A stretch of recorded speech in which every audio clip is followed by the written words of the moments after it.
Dear student अस्सलाम वालेकुम। यकीनन आप ठीक होंगे। तो आज हम अपने टॉपिक को लेके आगे चलते हैं। आज हमने पढ़ना है method of asexual reproduction in bacteria. हम बात करेंगे बैक्टीरिया की और बैक्टीरिया में देखेंगे कि एसेक्सुअल रिप्रोडक्शन किस तरह होता है। बैक्टीरिया के अंदर जो मोस्टली एसेक्सुअल रिप्रोडक्शन होती है, जो अमल होता है, हम लोग कहते हैं कि वो क्या होता है, मोस्टली ज़्यादातर उसे कहते हैं हम लोग बाइनरी फिशन। बाइनरी फिशन अब मोस्टली जो मौजूद होता है वो होता है बाइनरी फिशन, या इसे हम दूसरी जुबान में कहते हैं सिंपल फिशन। अब लफ्ज जो यहाँ पे वर्ड फिशन यूज हुआ है, फिशन का मतलब होता है ब्रेकना, टूटना। इसका मतलब ये है कि इसमें हम जब बाइनरी फिशन की बात करते हैं तो हम सिंपली कहते हैं कि उसमें एक बैक्टीरियम जो है वो डिवाइड होता है और डिवाइड होने के बाद दो जो है वो नए बैक्टीरिया बना देता है।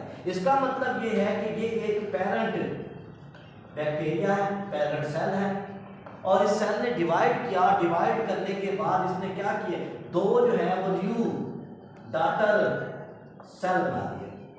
अब एक ऐसी डिवीजन जिसमें एक जानदार एक सेल जो है डिवाइड हो, डिवाइड होने के बाद दो नए सेल बना दे, तो हम लोग कहते हैं कि ये क्या है, ये मौजूद है बाइनरी फिशन। तो बैक्टीरिया के अंदर जो मोस्टली रिप्रोडक्शन होती है एसेक्सुअल, वो होती है बाइनरी फिशन के जरिए। अब इसमें जो बाइनरी फिशन है इसको हम कंपैरिजन करें अगर माइटोसिस के साथ, क्योंकि माइटोसिस भी एक ऐसी डिवीजन है जिसमें क्या होता है, जिसमें जेनेटिक मटेरियल जो है वो अल्टर नहीं होता। नंबर ऑफ क्रोमोसोम जो है वो parent to daughter cell same रहते हैं। तो ये क्या होता है, इसकी जो बाइनरी फिशन है, इसकी जो फिशन है वो माइटोसिस से समवट मिलती जुलती है, लेकिन 100% जो है वो माइटोसिस जैसी नहीं है। क्यों? क्योंकि इसमें कुछ कॉम्प्लिकेशंस हैं। अब हम बैक्टीरिया की जो बाइनरी फिशन है उसे 3 फेजेस में डिवाइड करेंगे, उसे 3 फेज के अंदर डिवाइड करेंगे, 3 स्टेप के अंदर डिवाइड करेंगे। पहला स्टेप जो उसके अंदर मौजूद होता है हम लोग कहेंगे कि वो क्या है, वो है डुप्लीकेशन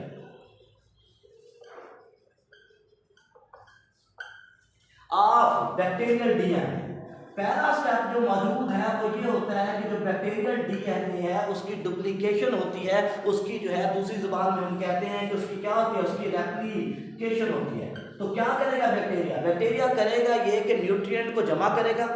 जैसे न्यूट्रिएंट को जमा करेगा अपनी ग्रोथ को इंक्रीज करेगा, अपने साइज को इंक्रीज करेगा, और साइज को इंक्रीज करने की वजह से क्या होगा कि वो अपने जो है वो मशीनरी को यूज करते हुए, एंजाइम को यूज करते हुए अपने डीएनए की डुप्लीकेशन करेगा, रेप्लिकेशन करेगा। हम इसे कहेंगे पहला स्टेप। दूसरा स्टेप जो इसके अंदर मौजूद है वो है हमारे पास separation of DNA, of replicated DNA. अब वो जो उसने रेप्लिकेटेड डीएनए किया है, जो नया उसने डीएनए बनाया है, वो पेरेंट डीएनए से क्या होगा, सेपरेट होगा, ताकि जो है वो अपने अपोजिट पोल पे जाए। यानी कि इसे इस तरह हम बयान करते हैं कि ये बैक्टीरिया का फर्ज करें डीएनए था, जब इसने कॉपी तैयार की तो एक जो है पेरेंट डीएनए एक तरफ जाना चाहिए और डॉटर डीएनए जो है वो दूसरी तरफ जाना चाहिए। तो हम इसे कहते हैं सेपरेशन ऑफ रेप्लिकेटेड डीएनए। अब तीसरा स्टेप जो इसके अंदर मौजूद होता है इसकी बाइनरी फिशन के अंदर, उसे हम कहते हैं साइटोकाइनेसिस। साइटोकाइनेसिस का मतलब ही यही है कि डिवीजन ऑफ साइटोप्लाज्म। जब डीएनए इसका रेप्लिकेट हो जाएगा तो उसके बाद अगली चीज जो आएगी हम कहेंगे क्या है, इसका साइटोप्लाज्म डिवाइड होना चाहिए। अब वो किस तरह होता है, कैसे होता है, उसको हम स्टेप को देखें। अब बैक्टीरिया के अंदर प्रॉब्लम ये होती है कि माइटोसिस से क्यों डिफरेंट है। जैसे हमने पहले कहा कि ये माइटोसिस से थोड़ा सा डिफरेंट है। वो इसलिए डिफरेंट है माइटोसिस से क्योंकि इसमें क्या है, इसमें एक प्रॉब्लम है। इसमें प्रॉब्लम ये है कि इसमें किसी किस्म का कोई स्पिंडल अपरेटस मौजूद नहीं है। अब इसमें किसी किस्म का कोई स्पिंडल अपरेटस मौजूद नहीं है, इसके अंदर किसी किस्म का सिंपल जुबान में कोई माइटोटिक अपरेटस मौजूद नहीं है। अब इससे क्या फर्क पड़ता है कि अगर नहीं है, उससे प्रॉब्लम यह है कि जब दोनों डीएनए, पेरेंट डीएनए और न्यू जो रेप्लिकेट किया था, दोनों डीएनए जब एक दूसरे से अलग होंगे तो बाद दफा ऐसा होता है कि वो मुकम्मल तौर पर सेपरेट नहीं हो पाते, और पेरेंट और डॉटर डीएनए जो है वो एक ही साइड पर चला जाता है। जब वो एक साइड चला जाता है और बैक्टीरिया डिवाइड करता है, तो डिवाइड करने के बाद क्या होता है, एक बैक्टीरिया के अंदर 2 सेट चला जाता है मुकम्मल, यानी कि 2 कॉपी चली जाती है डीएनए की, और उसमें 2 न्यूक्लियाइड बन जाते हैं। और एक बैक्टीरिया ऐसा होता है जिसके अंदर क्या होता है, 9 जेनेटिक मटेरियल, तो उसमें कोई भी जेनेटिक मटेरियल नहीं रहता। तो इसका मतलब ये है कि इसमें थोड़े बहुत चांसेस ये होते हैं, क्योंकि इसमें स्पिंडल फाइबर मौजूद नहीं होते, इसमें स्पिंडल अपरेटस नहीं बनता, माइटोटिक अपरेटस नहीं बनता, तो इसमें बाद दफ़ा ये होता है कि जेनेटिक मटेरियल जो है वो इक्वली डिवाइड नहीं होता। जब वो इक्वली डिवाइड नहीं होता तो नतीजा ये होता है कि एक में ज़्यादा चला जाता है और एक में यानी कि फुल्ली चला जाता है और एक मुकम्मल खाली रह जाता है। अब इसके बाद जो दूसरी चीज हमने देखी है वो क्या, सेपरेशन। सेपरेशन में हमने बताया स्पिंडल फाइबर की वजह से इसमें क्या थोड़े से गलती के मिस्टेक होने के चांसेस इसमें मौजूद होते हैं। अब इसमें जो तीसरी चीज होती है वो होती है इसकी साइटोकाइनेसिस, जिसे हम कहते हैं द डिवीजन ऑफ साइटोप्लाज्म। अब बैक्टीरिया के अंदर डिवीजन इस तरह होती है कि ये फर्ज करें बैक्टीरिया मौजूद है, बैक्टीरिया की ये प्लाज्मा मेम्ब्रेन है। अब ये जो प्लाज्मा मेम्ब्रेन मौजूद होती है ये अंदर की तरफ इन्वेजिनेट होती है, नीचे से भी और ऊपर से भी। जब ये अंदर की तरफ इन्वेजिनेट होती है तो ये एक छोटा सा पाउच बना देती है, एक छोटा सा बॉक्स बना देती है, एक छोटी सी थैली बना देती है और इस थैली को कहते हैं मीजोसोम्स। अब ये मीजोसोम्स है जो ऊपर से भी बन रही है, नीचे से बन रही है। फिर ये दोनों की दोनों मीजोसोम्स क्या होती हैं, ये नीचे वाली भी और ऊपर वाली भी आपस में आके क्या होती है, कंबाइन हो जाती है। जब ये नीचे वाली भी और ऊपर वाली भी आपस में क्या होती है, कंबाइन हो जाती है, तो नतीजा ये होता है कि बैक्टीरिया डिवाइड होकर दो बैक्टीरिया में तब्दील हो जाता है।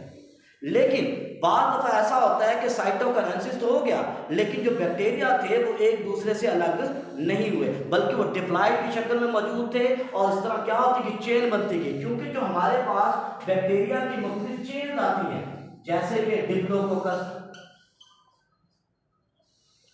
ठीक है, जैसे हमारे पास डिप्लोकोकस हो गया, जैसे हमारे पास स्ट्रिप्टोकोकस हो गया, जैसे हमारे पास स्ट्रिप्टोबैसिलस हो गया। इसका मतलब ये है कि वो जो चेन बनती है, वो जो क्लस्टर बनते हैं बैक्टीरिया के, वो क्लस्टर इसलिए बनते हैं कि जब साइटोकाइनेसिस होता है तो साइटोकाइनेसिस के बाद सेल वॉल जो है वो सेपरेट नहीं होती, दो बैक्टीरिया इकट्ठे होते हैं। जब वो मजीद तकसीम होते हैं 2 से 4 हो जाते हैं, 4 से 8, तो इस तरह सार्सिना क्लस्टर या फिर स्ट्रिप्टोकोकस या फिर स्ट्रिप्टोबैसिलस की कंडीशन हमारे पास मौजूद होती है। तो ये एसेक्सुअल रिप्रोडक्शन जो है बैक्टीरिया में होती है बाइनरी फिशन के जरिए। अब कुछ बैक्टीरिया वो होते हैं जिनमें एसेक्सुअल रिप्रोडक्शन होती है बाय एंडोस्पोर। अब ये एसेक्सुअल रिप्रोडक्शन एंडोस्पोर्स के जरिए कहना ठीक भी है और गलत भी है, क्योंकि एंडोस्पोर का बेसिकली काम जो है वो रिप्रोडक्शन नहीं है, इसका काम जो है वो है सर्वाइवल। क्यों? क्योंकि ये एंडोस्पोर जब पूरे का पूरा बैक्टीरिया एज ए यूनिट, ये बैक्टीरिया है, ये पूरे का पूरा अपना प्रोटोप्लास्ट क्या करेगा, दरमियान में सेंटर कर लेगा, अपने गिर्द क्या कर लेगा, एक कोट बना लेगा ताकि इन्वायरमेंट से बच सके। तो इसका बेसिकली काम क्या है, इन्वायरमेंट से बचना। तो ये सर्वाइवल कर रहा है। जैसे ही फेवरेबल कंडीशन आएंगी तो उस फेवरेबल कंडीशन के अंदर क्या करेगा, ये अपने आप को जो है वो एक्टिव करेगा और सिंगल बैक्टीरियम ही बनेगा। क्योंकि अगर ये मेथड ऑफ रिप्रोडक्शन होता तो इसमें क्या होता है, इसमें दो से ज्यादा इसके क्या होते, न्यू बैक्टीरिया तैयार होते। लेकिन क्योंकि इसमें 2 या 2 से ज्यादा बैक्टीरिया तैयार नहीं होते, बल्कि एक ही बैक्टीरिया होता है और वो वेट कर रहा होता है इन्वायरमेंटल कंडीशंस का। अगर इन्वायरमेंटल कंडीशन उसकी क्या हो जाए, ठीक हो जाए, तो वो क्या करता है, वो अपने आप को एक्टिव करके ग्रोथ शुरू कर देता है। इसका मतलब ये है कि जो बाइनरी फिशन है वो उस वक्त करेगा, बैक्टीरिया फिशन उस वक्त करेगा जब कंडीशन फेवरेबल है।